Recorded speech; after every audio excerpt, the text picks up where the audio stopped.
আমরা রব্বুল আলামিনকে জিজ্ঞাসা করলাম, ও আল্লাহ, আপনি আমাদেরকে বলেন মুমিন কারা, বিশ্বাসী কারা, কারা সত্যিকার অর্থে মুমিন দাবি করতে পারে।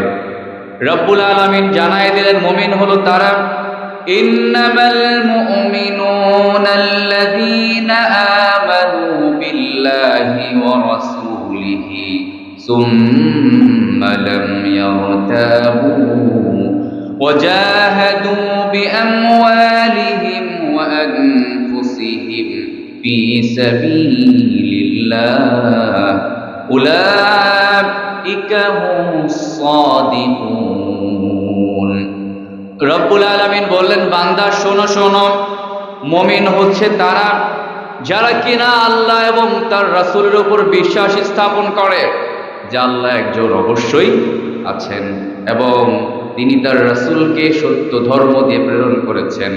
আল্লাহ এবং তার রাসূলের উপর বিশ্বাস স্থাপন করল, এর মধ্যে কোনো সন্দেহ পোষণ করল না।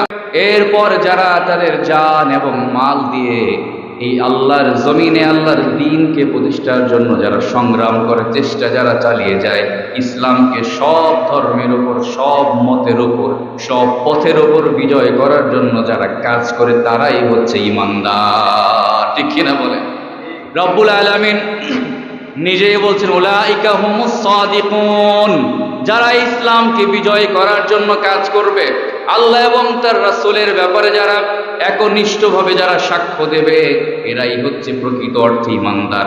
আর এর বাইরে যারাই বলবে আমরা ঈমানদার, এরা আসলে সত্যবাদী ঈমানদার নয়। ঠিক কিনা? উলাইকা হুমুস সাদিকুন, এরাই হচ্ছে সত্যবাদী।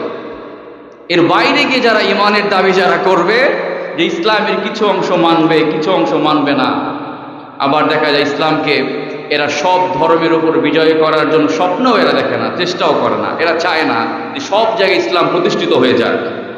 এটা যারা চায় না তারা কি ঈমানদার হতে পারে? পারে না। রব্বুল আলামিন বললেন, অবশ্যই মুমিনের স্বপ্নই থাকবে, চেষ্টাই থাকবে যে আমার ইসলাম সব জায়গায় প্রতিষ্ঠিত হয়ে যাবে। ঠিক কিনা বলেন?